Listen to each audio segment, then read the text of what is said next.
శ్రీ గురుభ్యో నమః. హరి ఓం శుక్లాంబరధరం విష్ణుం శశివర్ణం చతుర్భుజం ప్రసన్నవదనం ధ్యాయే సర్వవిఘ్నోపశాంతయే అగజానన పద్మార్గం గజానన మహర్నిశం అనేకదంతం భక్తానం ఏకదంతముపాస్మయే. ఓం వ్యాసాయ విష్ణురూపాయ వ్యాసరూపాయ విష్ణవే నమో వై బ్రహ్మణే వాసిష్ఠాయ నమో నమః. నారాయణం నమస్కృత్యం నరం చైవ నరోత్తమం దేవీ సరస్వతీం వ్యాసం తతో జయముదీరయతే. సభాభ్యాం సభాపతిభ్యశ్చ భో నమో నమః. పార్వతీ పరమేశ్వర సభకు నమస్కారం. ఈరోజు ఉత్తరాఖండ్లో గరుడ పురాణం అంతర్గత 16వ అధ్యాయం. ఈ గరుడ పురాణంలో చిట్ట అధ్యాయంగా పరిగమనించింది. ఈ అధ్యాయం గురించి తెలుసుకోబోతున్నాం. ఈ అధ్యాయంలో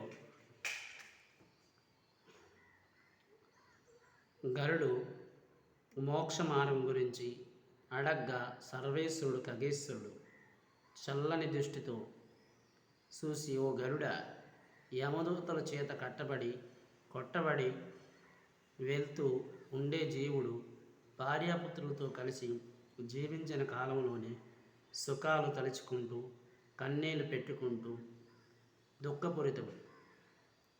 అసారమైన ఈ ఘోర సంసారంలో జీవరాశులు ఎన్ని రకాలైన శరీరాలు ధరించి పుడుతూ గిడుతుంటారు.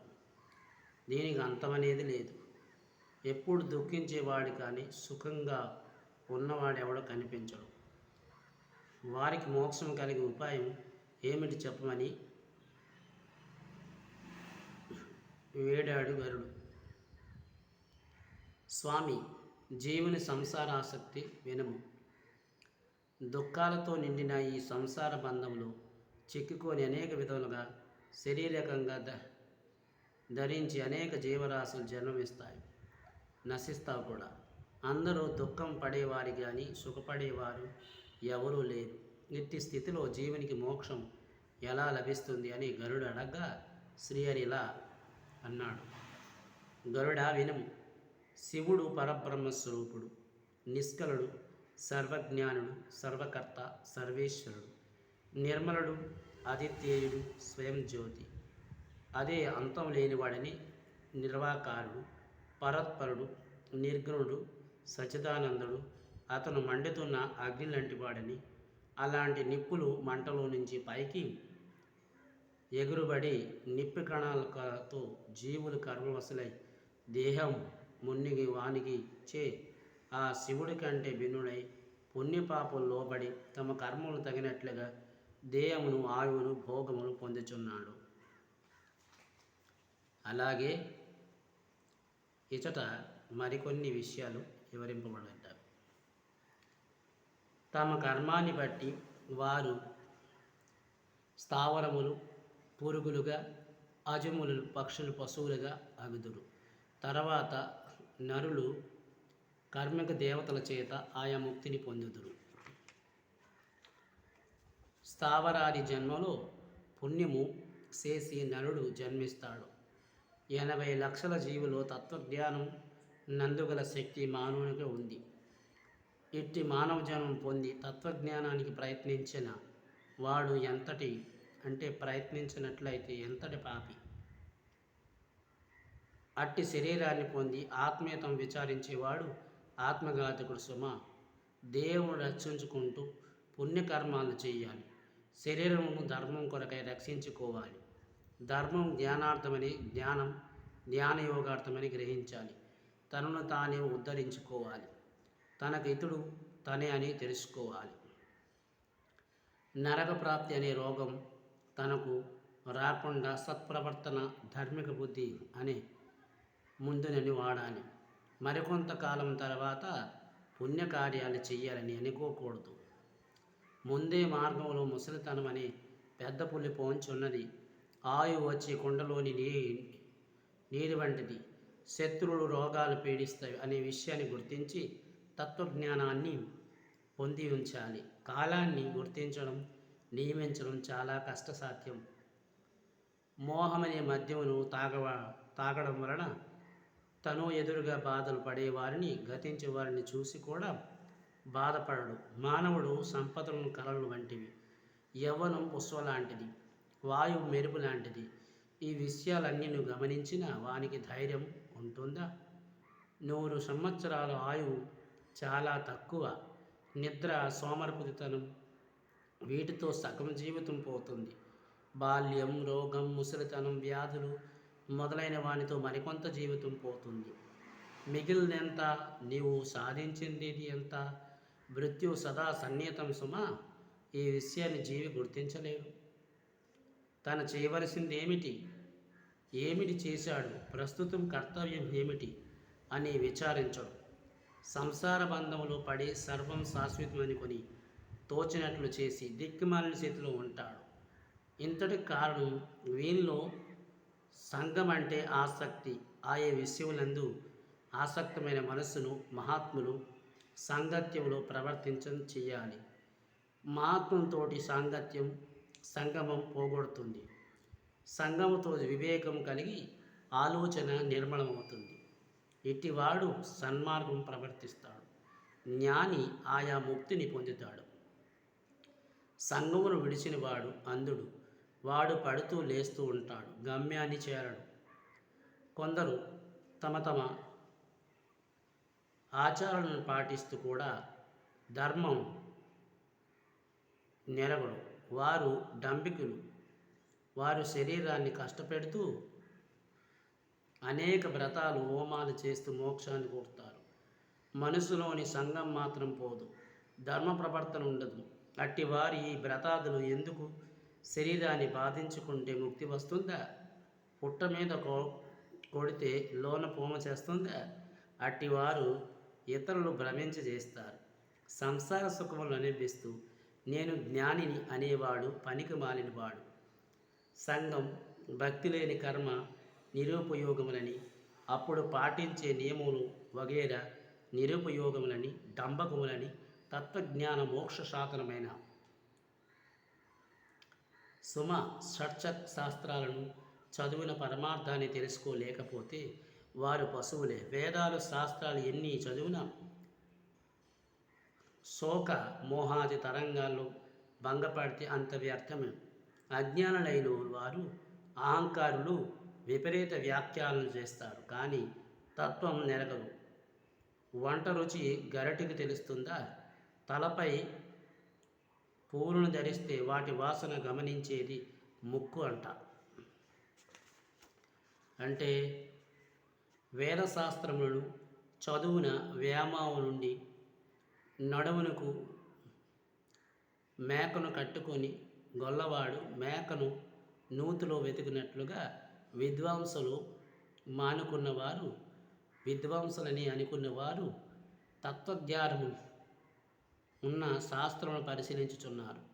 సంసార వేమములో తనలోని ప్రవర్తించే పోవును, కానీ గంధవాక్యములు చేపోడు. దీపమును వెలిగించినప్పుడే చీకటి పోతుంది, కానీ దీపమును పదము ఉచ్చరించితే పోదు. ప్రజ్ఞానుకు పఠనం గుడ్డివానికి ఇచ్చిన అద్దం వంటిది. ప్రాజ్ఞావంతులు శాస్త్రం తత్వజ్ఞానమును చూపును. అమృతమును తాగేవానికి ఆహారం ఎందులకు? తత్వజ్ఞానమునందున్న వానికి శాస్త్రం అనవసరం. వేద శాస్త్ర పఠనం వలన ముక్తి రాదు. గరుడ ధ్యానం వలననే ముక్తి కలుగుతుంది.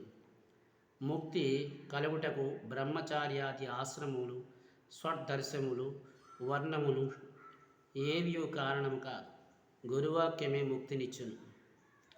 జ్ఞానం శాస్త్ర పరిచయం వలన కలిగినది, వివేకమనే కలిగినది అనే రెండు విధములుగా శబ్ద బ్రహ్మ ప్రజ్ఞానం, శాస్త్ర సంబంధం, పరబ్రహ్మ జ్ఞానం, వివేక సంబంధం. కొందరు అద్వైతమును, మరికొందరు దైత్యమును ఇష్టపడుతుంటారు. కానీ దైత్య అద్వైతములు సంబంధం లేని సమతత్వం నెరగరు. నాది అనేది బంధ కారణం, నాది కాదు అనేది బంధ విముక్తిని కలిగించదు. బంధమును కలిగించిన కర్మే కర్మ, ముక్తినిచ్చినది విద్య, మిగిలినన్ని కూడా చాతుర్వర్ణ్యమును కలిగించినవి. కర్మము ఆచరణ పెరిగే కొలది సంసార వాసన పెరుగును. గురు అనుగ్రహం కలిగే వరకు జపము తపము మున్నింగిని ఆవశ్యకములే. నిజమే. తత్వజ్ఞానం గురు అనుగ్రహం అవి రెండిని ముఖ్యము. ముక్తి అను వృక్షములు, ధర్మజ్ఞానమనే పుష్పములు, దాని ఫలము స్వర్గమోక్ష సంసార తాపత్రయ బాధితులు నీడపై బాధపోటకై దాన్ని ఆశ్రయించుదురు. తత్వజ్ఞాన ముని పొంది గురువు వలన ఆత్మజ్ఞానమును పొందవలను. అట్టివారు సంసార బంధముక్తై నుండుదురు. తత్వజ్ఞానం గలవారే బ్రహ్మ నిర్వాణకు మోక్షమునందున. అప్పుడు అతడు అసంగం అనే ఆయుధముతో కోరికను ఛేదించును. గురువాక్యమును స్మరించుచు గురవను విడిచి ప్రశాంత ప్రదేశానికి ఆసనుడై ఓ మిత్రాక్షరం బ్రహ్మ అని తలుచుచు శరీరమును విడిచి పరంపదము చేరవలను. గరుడు పరిపక్వతమైన వైరాగ్యమునందున సంపూర్ణంగా నన్ను సేవించేవాడు మోక్షమునందురు. ఇంటిని విడిచి పుణ్యక్షేత్రములందు మరణించవలనని తలిచి పుణ్యక్షేత్రం నుండి నన్ను ధ్యానించుచు మరణం నందువాడై ముక్తి నందున అయోధ్య, మధుర, మాయ, కాశీ, కంచి, అవంతిక, ద్వారపతి అనే 7 మోక్షములు ఇచ్చే పురముల గరుడ. జ్ఞాన వైరాగ్యులు గల సనాతనమైన మోక్ష ధర్మాలు విని ముక్తి పొందురు. తత్వజ్ఞాన ముక్తిని ధర్మకులు స్వర్గమునకు పొందురు, పాపులు నరకమునకు చేరుదురు. గరుడు ఈ మాటలు విని నమస్కరించి, స్వామి, మాటలతో అమృతపానం ఆదరించి నన్ను కృతార్థం చేసితివి. దయించి మరింత సులభంగా వివరింపమని కోరగా శ్రీ మహావిష్ణు వివరించును. స్వరతే దుర్గతి అర్థపూజేన యజ్ఞేన సద్గుణీర్దశ ఏ పరాయ నిజో భోక్త దదాతి ముక్తిం సమహరి పాతు. గరుడ, నీవు వినాలని కుతూహలంతో పడుతున్నది. విన్నంత మాత్రం చేత సంసార బంధం నుండి విముక్తిని కలిగించేది చెప్తున్నాను విను. పరబ్రహ్మ స్వరూపమైన శివుడు అన్నాడు కదా, సర్వజ్ఞుడు, సర్వకర్త, సర్వేశ్వరుడు, ఆదిత్యుడు, నిర్గణుడు, స్వయం జ్యోతి, ఇట్టి మహత్ కలిగిన నిర్వకుడైన నుండి దేహదే సాధనలతో భిన్నులై జీవులు సుఖదుఖములు పుణ్యపాపాలై దేహం వాయువు భోగభోగ్యాలు పొందుతారు. అయితే ఈ జీవునికి మనుజన్మలో తప్ప ఇతర జన్మల ఆత్మజ్ఞానం లభించదు. అట్లే సృష్టిలో గల 80 లక్షల జన్మలు ఎంతో పుణ్యం చేసుకుంటే కానీ మానవ జన్మ లభించదు. ఉత్తమమైన ఈ జన్మ పొంది కూడా ఎవడు ఆత్మయుతం చేసుకున్నాడో అతడు బ్రహ్మంత అన్నీ చూసుకుంటాడు. ఆత్మే అన్నిటికీ ఆధారం. అట్లే దేహం లేనిది ఎవరు పురుషార్థమును సాధించుకోగలడా? దేహాన్ని ఆత్మను రక్షించుకుని వాడికి ఉత్సాహం చూపాలి. కనుకనే బతికుండి శుభాలు పొందవచ్చు. ఏది కోల్పోయినా తిరిగి వస్తుంది, కానీ దేహం కోల్పోతే తిరిగి పొందడం కష్టం. అందువలనే ఎంతటి రోగపీడితులైనా దేహ త్యాగానికి ఇష్టపడరు. శరీరమే ధర్మం ప్రయోజనంగా గలదని, ధర్మం జ్ఞానార్థం, జ్ఞానం ధ్యానం యోగార్థం, ధ్యాన యోగ శీఘ్రంగా మోక్షాన్ని పొందుతారు. నరకమనే వ్యాధికి ఇక్కడ ఎవరు చికిత్స చేయ ఔషధం లేదు. ఆ లోకానికి పోయి ఆ రోగి ఏమి చేయగలడు? తీరా ఇక్కడికి వెళ్ళి గతంలో తను చేసిన దుష్కర్మల గురించి చింతిస్తే ఏమి లాభం? ఆకలి దప్పిల చేత పీడింపబడుతూ కృషిస్తూ విన్నవించుచు స్వరంతో ఏడుస్తూ, అయ్యా, నా భార్య బిడ్డలు ఎక్కడ? సేవకుల మిత్రులు ఎక్కడ? అంతా నన్ను ఒంటరిగా వదిలేశారే. ఎన్నెన్ని సంచలనం చేసి ఎంతెంత సంపాదించానో ఆ ద్రవ్యంతోని ఆవు గింజంత అయినా ఇప్పుడు నా చేతుల్లో ఉందా? ఆ సంపదను సుఖంగా అనుభవిస్తున్న బంధుమిత్రులు, పెళ్ళం పిల్లలు ఒకటైనా సాగుతున్న నాతో ఇస్తున్నారా? అనే జీవుడు పశ్చాత్తాపంతో కొలుముతుంటాడు. అప్పుడు యమభటులు జీవునికి గుప అంటే గూబ పగిలేలా కొట్టి, ఓరే చెరమూడ, ఇప్పుడు గుర్తుకొచ్చిందా నీకు? దమ్మిడి అయినా కూడా ధర్మం చేయకుండా పాపం చేస్తూ బతికావు. నీ పెళ్ళం పిల్లలు నీకు ఇప్పుడు సాయం చేస్తున్నారా అనుకున్నావా? నీవు చేసిన పుణ్యపాపాలు నీకు సుఖదుఖాలు కలిగిస్తాయి. ఇతరుల సొత్తు కాజేయడం వంటి అధర్మములు విడిచిపెట్టి ధర్మకార్యాలతో చేపట్టి ఉన్నట్లయితే నీకు ఈ చోటు ఎందుకు కలుగుతుంది? ఇప్పుడు వగచి లాభం లేదు, కానీ పిడుగులాంటి శబ్దంతో అదిలిస్తాడు. తాళ్ళతో కట్టి రోగంతో మొత్తుతారు. ఓ గరుడ, పాపాలు చేసిన వారి గతి చూ. ఇచట గరుత్మంతుడికి శ్రీమన్నారాయణుడు వివరించిన ఘట్ట విశేషాలు. జీవుడు కొంత దూరం ఆకాశంలో యమకింకరులతో పాటు సాగి ఒకచోట నిలిచి మరణం చెందిన 28వ రోజున పురుషుని చేత చేయబడిన మాసిక తిథి వల్ల అందిన పిండాన్ని భుజిస్తాడు. మృతి చెందిన నాటి నుంచి సరిగా 30 రోజుల వరకు యమం అనే పట్టణానికి చేరుతాడు. ఈ దారిలో ఇటువంటి ఇతర పట్టాలు. ఈ పట్టణంలో ప్రేతన సమూహాలు అధికం. ఇంకా ఇక్కడ పుణ్యప్రధాని నది, ఒక మర్రి చెట్టు కూడా ఉన్నది. ఇక్కడ కొంత విశ్రాంతి తీసుకోవడం యమకింకరులకు అనుమతిస్తారు. వారు ఉత్తర్వుల మేరకు జీవుడు ఈ నగరంలో నిలిచి 2 మాసిక పిండాన్ని భుజిస్తారు. ఆపైగా తిరిగి యమభటుల చేత ఏడబెడుతూ వాళ్ళు పెట్టే బాధలో పట్టి సఖ్యం కాకుండా ఉన్నప్పటికీ పళ్ళు బిగువున భరిస్తూ ఒక అడవి దారిలో భయపడుతూ ప్రయాణిస్తాడు. ఆ మార్గంలోని 3డైన త్రయపక్షం పిండం భుజిస్తాడు. ఇది 75వ రోజున ఇస్తారు. ఆ అడవి దారి గడిచాక సంగముడై, కాలదూషకుడై పేర్లతో పిలవబడి ఒక రాజు పరిపాలించే సౌర్య అనే పట్టణానికి చేరుకుంటాడు. ఇక్కడ 3వ మాసిక పిండం అంటే 90 రోజులకు పెట్టే పిండం అని అర్థం. జీవుడికి అందుతుంది. తిరిగి ప్రయాణమవుతాడు. ఆ దారి గంధర్వ అనే పట్టణానికి చర్చిగా ఇక్కడ 4వ మాసిక పిండాన్ని భుజిస్తాడు. అక్కడి నుంచి విపరీతమైన చలి జీవుడు బాధిస్తుంది.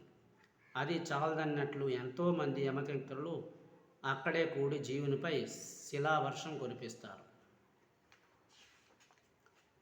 అక్కడ క్రూరుడనే రాజు పరిపాలిస్తుంటాడు. చేరుకోవడానికి జీవుడు 5వ మాసిక పిండం అందుతుంది. ఒక ముహూర్తకాలం అక్కడే విశ్రాంతి తీసుకునగా యమభటులు అదిలించి తిరిగి నడిపిస్తారు. ఏడుస్తూ ఆ దారిని పడి వెళ్తుండే గత జ్ఞాపకాలకు గుర్తొస్తాయి. యమభటులు నోటి మీద కొడతాడు. వాళ్ళ చేత నానా బాధలు పడుతూ ఆ మార్గాన నడుస్తుంటే కొందరు ఒడనాడి పోవల భయంకరమైన రూపమై ఎదురుతారు. ఆ నావికులు జీవుని ఎదుట నిలిచి, ఓ జీవుడా, ఇప్పుడు నీవేం వైతరణి నది దాటవలసి ఉంది. నీవు గోదానం గాని చేసి ఉన్నట్లయితే నీకు ఈ నది కష్టం లేకుండా దాటాలని అవకాశం ఉంటుంది. లేదా ఆ నదిలో నిన్ను తోసి పాతాళం దాకా అణిచేసి మేము బాధించవలసి వస్తుంది. నీ సమాధానం ఏమిటి, త్వరగా చెప్పు అని నిలదీస్తారు. పిండం అందనివ్వన పిశాసుల బాధలు. సుఖం గాని ఏ బాధలు గురైన వానికి వైతరిని దాటాక జీవుడు యముని సోదరుడైన విచిత్రుడనే రాజు పరిపాలించే విచిత్రమనే పట్టణాన్ని చేరుకుంటాడు. ఇక్కడ తలకిందలుగా వేలాడుతూ చేతులు సాగినంత మేరు చాస్తూ కొరడాలతో గోలుతో గాయాలు చేయగల పిశాసులు ఉంటాయి. ఇక్కడికి జీవుడు చేరేసరికి పునాస్మిక పిండం అంటే తిని రోజు వస్తుంది. కానీ అది అతడుకు దక్కనివ్వకుండా పిశాసులు పీక్కొని తినేస్తాయి. ఘోరమైన వైతరణిది గడిచిన అంతకంటే శ్రమ పెట్టే మార్గం. ఎంతో దూరం కష్టపడి నడిచినప్పుడు జీవునికి ఆహారం దక్కకపోవడానికి ఎక్కడ లేని నిరాశ ఆవరిస్తుంది. అక్కడి నుంచి మరో నడవలేక చివరికి కూలబడి శోకిస్తాడు.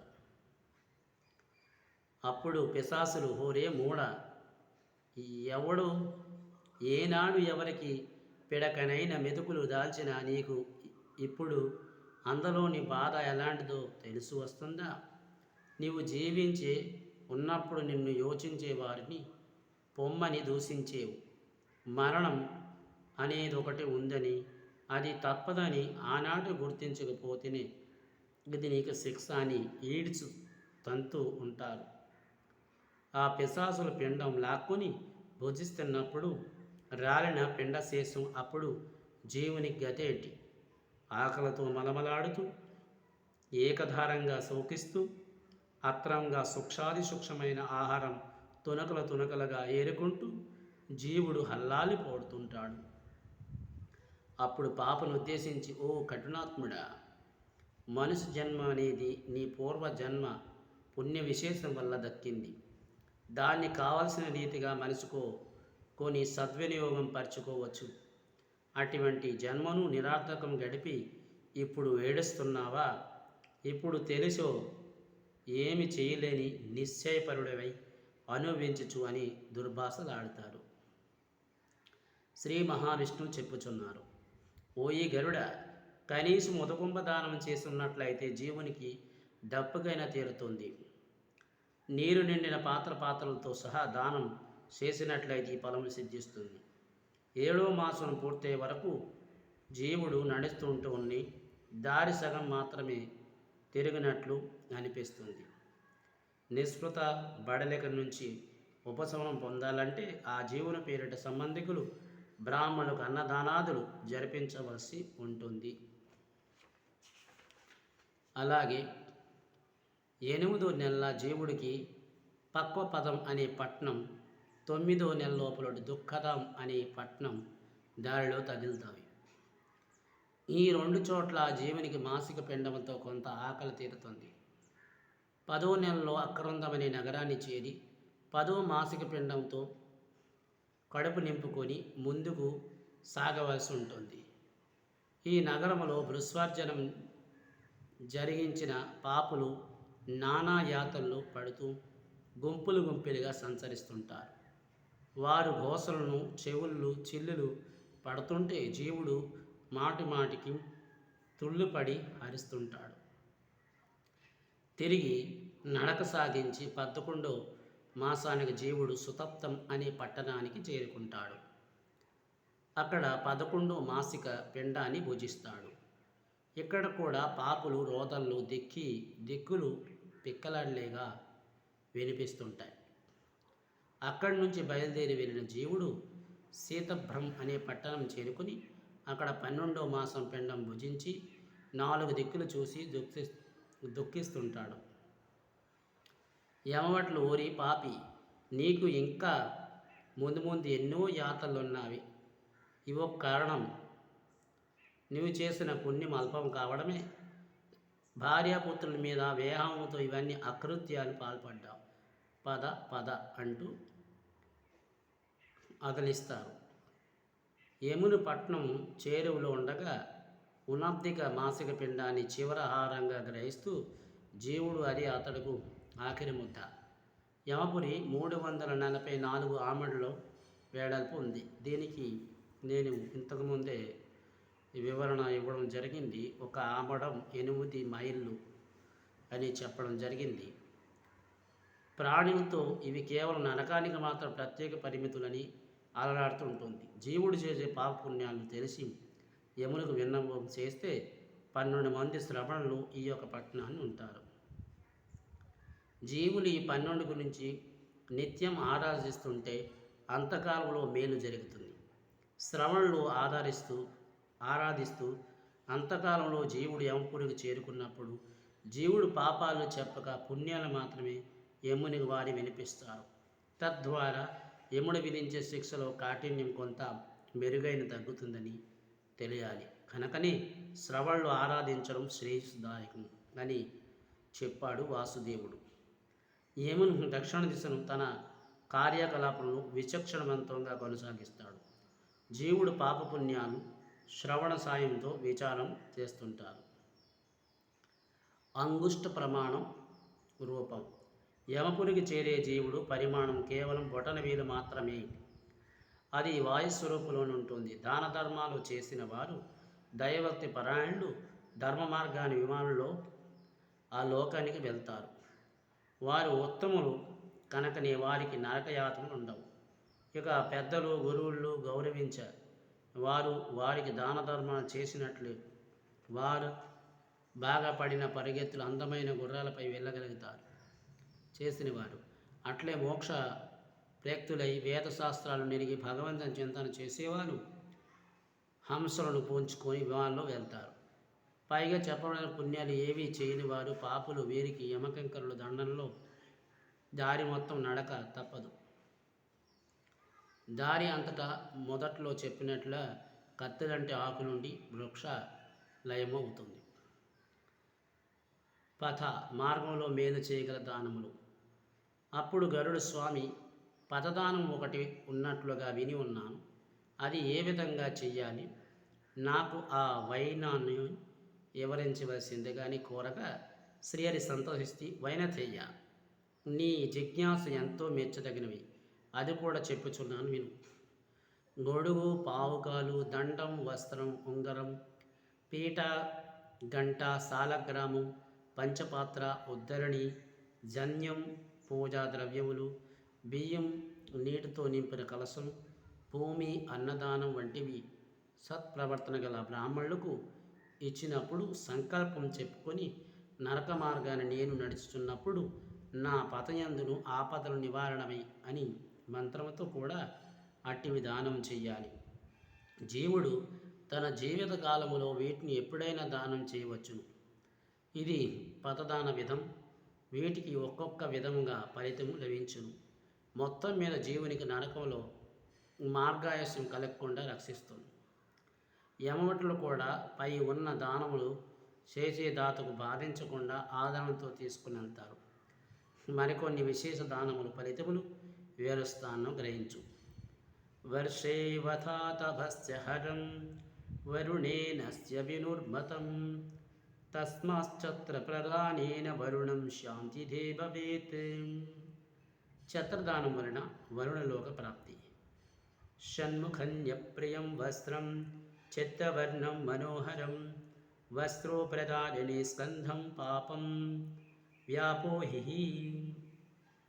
వస్త్రదానం ఫలితం ఘోర పాపలను ఉపశమిస్తాయి. గో సర్పరక్షణార్థం నిర్మితం బ్రాహ్మణ పురః తస్మద్దండప్రదానేనాం ప్రియతం వై సదాశివో. దండము అంటే కర్ర దానం చేసిన వారి శివలోక ప్రాప్తి. ధ్వజేంద్రియాం విష్ణురూపత్వాం దర్శనత్ పాపనాశకః ఉపాసనే ప్రదస్యామి శిలకండకరక్షణే పాద సంరక్షణార్థం గృహం త్వం సుఖాయామి. పాదరక్షణ దానం వలన అంటే జోలు దానం చేసిన ద్వారా విష్ణులోక ప్రాప్తి కలిగును. అలాగే సుఖాసనం పాపహరం తపశుద్ధిప్రదం శుభం జ్ఞానదం మోక్షదం వ్యాపుంసం దేవస్వర్షముదం యమః. యహు సమస్త దేవతల ప్రీత్యార్థం పీఠదానం అంటే ఆసనం దానం చేయడం. యజ్ఞోపవేతనం పరమం బ్రాహ్మణో చ నిర్మితం శుభం యజ్ఞోపవేతనం ధనేన ప్రయతం యస్సర్వదేవతై. జంధ్యం దానం చేసిన ద్వారా నరకలోక నివారణ. సాలగ్రాం శిలే చక్రే భువాననే చతుర్దశీం తస్మశ్రీమూర్తిదానేనాం ప్రయతం కమలాపతే. సాలగ్రాం దానం ఫలితం విష్ణులోక ప్రాప్తి. రుద్రాక్షే శంకరో స్వస్తి పూజ్యం పుణ్యాత్తనో స్మృతః దారణే పూజేన చైవ శివసామ్రాజ్యాది సుప్రః అతి రుద్రాక్షదానేన ప్రియతం గిరిజాపతో. రుద్రాక్ష పూసల దానం చేసిన ద్వారా శాశ్వత శివలోక నివాసం. సుగంధాని చ సర్వాణి దేవార్థం శివజనితాం సుగంధద్రవ్యధానేనాం తృష్టప్సే గిరికన్యక. సుగంధ ద్రవ్యాలంటే గంధం చెక్క, కస్తూరి, జాజి, జవ్వ ఇలాంటివి దానం చేసినప్పుడు త్రిపుర లోక ప్రాప్తి లభించును. అంగుళీక భూషణం దానం యజ్ఞార్థం బ్రహ్మ నిర్మితం పవిత్రం స్వర్ణ రుచికరం పవిత్రం పాపనాశనం. ఉంగరం దానం ఫలితం నరకలోక నివారణ. ఇక అన్నదానం, నీటితో నింపిన కలశదానం ఫలితాలు ఇంతకు ముందే చెప్పినట్లే జీవునికి మార్గమున నివారణతో పాటు నరకలోకానికి చేరే దారిలో ఆకలి దప్పిల నుంచి రక్షిస్తాయి.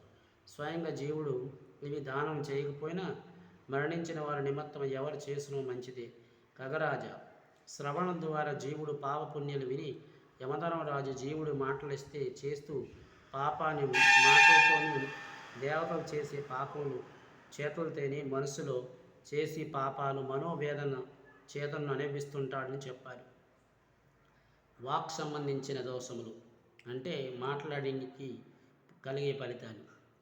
పెద్దలను గౌరవించి స్తుతించడం, వేదశాస్త్రాల పఠనం పుణ్యం. పెద్దలను దూషించడం, నీచి భాషలు ఉచ్చరించడం పాపం.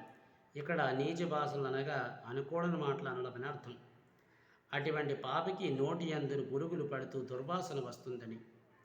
కర్మ సంబంధమైనవి భగవంతుని పుణ్యక్షేత్ర సేవనం, పెద్దల పట్ల భక్తి, పెద్దల సేవ, పిల్లలను వాత్సల్యంగా చూడడం, సమయమానుసారంగా అనుసరించిన కర్మలు సంబంధించిన పుణ్యం. ప్రాణులు హింసించడం, నొప్పించడం, నీచ స్త్రీల సంభోగం, నీచ సోపానులకు చోర కర్మలు వంటివి పాపాలు. ఇటువంటి పాపకి వికృతమైన దేహం గోని వంకర శరీరం ప్రాప్తిస్తుంది. శరీరం దుర్గంధపూరితమై ఉంటుంది. మనో సంబంధమైనవి పరమాత్మ హృదయంలో నిరంతరం చింతన చేయుట, నిత్యం సకల ప్రాణుల హితాన్ని వాంఛించుట, తృప్తితో కూడిన జీవితం గడుపుట, ఎవరికి హాని తలపెట్టపోవుట, మనసులో చేసే పుణ్యాలు ఇతరులకు వంచడం, కీడి తలపెట్టడం, పరులకు బాధించడం, ఆనందించడం వంటి పాపాలు. ఇట్టి మనోవాక్యులను కొనివారు పాపికి అడుగడుగున అవంతరాలు, దుఃఖం కలిగించే దుస్సంఘటనలు ఎదురవుతుంటాయి. కనుక నువ్వు వైనతయ్య లోకైతాన్ని కోరుతూ తృప్తి కలిగించండి. సత్పురుషులకు సత్సంగం వల్ల సర్వం సద్వేగం చేతను కలిగినవి. మనోవాక్యములు కర్మములు సమృద్ధి కలిగి ఉంటాయి. అట్టి సాధుశులకు సర్వదా ఆనందమే, జయం, లాభప్రాప్తి, ఐశ్వర్యం కలుగుతుందని ఉంటుందని దానికి సందేహం అక్కర్లేదు అని వివరించారు. శ్లోక సంఖ్య 117 ప్రకారం ఇత్యాది సర్వశాస్త్రాణం సరార్థోతే నిరూపిత అని భగవాన్ వాచ. అందువలనే దీనిలో కూడా అధిక భాగం వివిధ శాస్త్ర గ్రంథాలతో వేదాంత సారం మాత్రమే చేరింది. ఇది వచనం చదివేవారికి గురుముఖత, వివరణ లేనిది, అర్థం కావడం కష్టమే. కనుకనే జిజ్ఞాసుల వారి నిమిత్తమే శ్లోక భాగం మాత్రం ఇవ్వబడింది. తస్మజ్ఞానేన తత్వం విజ్ఞాయం శ్రీ గురుముఖత. ఇందులో చెప్పబడి ఉన్నాయి. వేదవ్యాస మహర్షి శిష్యుడు సుత పౌరునికి ఇలా ముక్తింప ఇచ్చారు. ఋషిపుంగవులారా, పాపాలు చేసేవారిని దండించి వానికి యముడు తప్ప మరెవరు లేరు. ఎవరు వారి పాపాలను చేశారు ఈ లోకంలో గుర్తుపట్టగల అవకాశమే లేదు అని గరుడు అడిగిన ప్రశ్నకు ఎందుకు లేదు వైనతేయ, కొన్ని గుర్తులు బట్టి వాడి పాపి అని చెప్పవచ్చును. మాట్లాడినప్పుడు ధారాళంగా మాట్లాడక ఆగి ఆగి నత్తిగా పలికేవాడు అసత్యము లాడి నరకవాసి చేరి చచ్చి వచ్చినాడని గ్రహించగలను. గోవునించి వారికి, హింసించిన వారికి, మగతనం, ఇతరుల ఇల్లు తగలబెట్టే వానికి, కుష్ఠరోగం, మద్యపానం చేసేవానికి, పుచ్చిదంతాలో బంగారం దొంగలించిన వానికి, పుచ్చుగోలు, గురుద్రోహానికి పాల్పడిన వారి క్రూరత్వితం కొండల గుర్తుగా చెప్పవచ్చు. దాన ధర్మాలు చేయని వారి గుర్తు వారి దరిద్రమే. సంపూర్ణమైన వైరాగ్యాన్ని పొంది నా మీదనే మనసు నిలిపి భజిస్తూ పూర్ణదృష్టి ప్రసన్నలైన గలవారు మోక్షం పొందిదురు.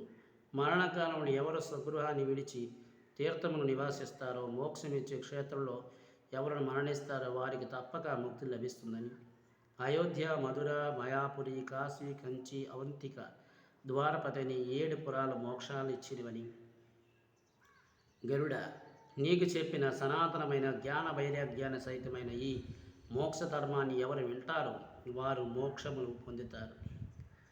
తత్వజ్ఞానాన్ని గలవారు పునరావృతరహితంగా శాశ్వతంగా బ్రహ్మలోకాన్ని పొందుతారు. ధర్మ మార్గ నిరతులు స్వర్గాన్ని పొందుతారు. పాపాత్ములు నరకానికి వెళ్తారు. పశువులు, పక్షులు, కీటకాలు మొదలైనవి పుడుతూ చస్తూ ఉంటాయి. అలాగే ఈ ప్రకారంగా నీకు నేను సకల శాస్త్రాల సారాన్ని 16 అధ్యాయంలో చెప్పాను. ఇంకా ఏమి వినదలావు అని శ్రీహరిని అడిగాడు. అప్పుడు గరుత్మంతుడు కృతజ్ఞతలు అర్పించి కృతాంజలి శతసహస్ర ప్రణామములు చేసి, భగవంతుడా, పరమాత్మ స్వరూప, అమృతోపమానమైన ఎన్నెన్ని విషయాలు వినిపించి వివరించి భవసాగరం నుంచి నన్ను తరింపజేశావు. సందేహం తీర్చావు. కృతార్థుణ్ణి అయ్యాను. సందేహం తొలగించావు అని చెప్పి గరుడు ధ్యానతత్పరుడయ్యాడు. ఈ నారాయణుడు స్మరించడం వల్ల దుర్గతి తొలగును. ఏ శ్రీహరిని పూజించడం సద్గతి కలుగును. ఈ వాసుదేవుని పట్ల భక్తి కలిగి ఉండడం వల్ల ముక్తి నొసంగును. అట్టి శ్రీ మహావిష్ణువు సదా నన్ను రక్షించగాక. ఇది 16వ అధ్యాయం యొక్క విశేషాలు సంపూర్ణం. ఈ మొదటి దినం నుండి 16 దినాల వరకు ఎవరైతే ఈ పురాణాన్ని ఆలకించారో వారి గురించి ప్రసాద రూపంలోటి ఫలశ్రుతి శ్రీమన్నారాయణుడు ఇవ్వడం జరిగింది. ఆ విశేషాలు మనం ఇప్పుడు చూస్తాం. నాగాంతిక ఈ పురాణాన్ని శ్రద్ధాభక్తులతో విన్నవారిని పితృదేవతలు ఆశీర్వదిస్తారు. వారి పితృలు స్వర్గలోకానికి వెళ్ళగలరు. నాచే చెప్పబడిన ఔర్ధ దైవిక 10 రోజుల్లో వింటే పాపమిక్తులు అవుతారు. ఇయపర సాతకమిది. నాస్తికులైన వారు ఎవరు కర్మ చేయరో వారింట నీళ్లు ముట్టుకోకూడదని, అది కళ్ళుతో సమానమని అర్థం. దేవతలు, పితృదేవతలు వారు ఇంటిపై కన్నెత్తి చూడరు. ప్రేతక్రియ చేయని బ్రాహ్మణులైనా, క్షేత్రులైనా, వైశ్యులైనా, శూద్రులైన చండాలులై సమానులు. దీన్ని పుణ్యదినంలో కానీ, సంక్రాంతి నాడు కానీ, శ్రద్ధాదినంలో కానీ పఠించిన వారికి పూర్వం చేసిన పాపాలన్నీ శమిసిపోతాయి. ఈ పురాణాన్ని ఎత్తి రాసిన ప్రజల సంక్షోభం కోసం ఏ రీతిలో ప్రచారాన్ని చేసిన అట్టి వానికి యమలోక నివాసం కలగదు. మరణానంతరం యమభటులు వారికి సమీపించడానికి భయపడతారు. ఈ ప్రకారంగా యమలోక భయాన్ని నివృత్తి చేసేది లోకయుతం కోరి నా చేత చెప్పబడిన అయిన ఈ పురాణాన్ని వినేదానిలో వినుతూ చదవడంలో అయినా ఆ జీవి ఎంతో అదృష్టం చేసుకున్నని ఉండాలి అని శ్రీమన్నారాయణ పలకగా అంజలి ఘటించిన గరుడు ఇదంతా తన అజన్మ సుకృతమని పొంగిపోయాడు. ఈ గరుడు హరి సంవాదం రూపేణ గరుడ పురాణం మా గురుదేవుల చేత లోకందరికి అందించింది అని సుత పౌర్ణికాదుడు ముక్తించాడు. తదుపరి సౌనికాది మహర్షులు సుతుని పలు రీతులుగా స్తోత్రించి దబ్బనాశాల నుండి యజ్ఞోపవీతాలు, కృష్ణజింక వంటి కానుకలు అర్పించి ప్రదక్షిణ నమస్కారం చేసి వీడ్కోలు తీసుకున్నారు. ఇది మనకి గరుడ పురాణంలో ఫలశ్రుతి సంపూర్ణం. ఈరోజు భగవాన్ శ్రీ లక్ష్మీనారాయణ యొక్క అనుగ్రహం చేత సంపూర్ణంగా ఈ యొక్క పురాణాన్ని మనం వినగూర్చాం. ఆ భగవంతుడి అనుగ్రహం వల్ల ఈరోజు వినగలిగాం. తిరిగి ఇది రేపటి నుండి మనకి పద్మపురాణ అంతర్గతంగా కొన్ని విషయాలు మనము తదుపరి కార్యక్రమంలో చెప్పుకునే ముందు మొట్టమొదటిసారి మనకి బ్రహ్మపురాణాన్ని తెలుసుకోబోతున్నాం. ఇది ఈరోజు గరుడ పురాణం సంపూర్ణం. మంగళం కౌసలేంద్రాయ మహానీయ గుణాత్మే చక్రవర్తి తనూజాయ సర్వభౌమాయ మంగళం. ఉమాకాంతాయ కాంతాయ కామిప్రదాయ శ్రీగిరిశాయ దేవాయ వలినాథాయ మంగళం. సర్వం శ్రీ ఉమామహేశ్వర పాదపద్మార్పణమస్తు. స్వస్తి.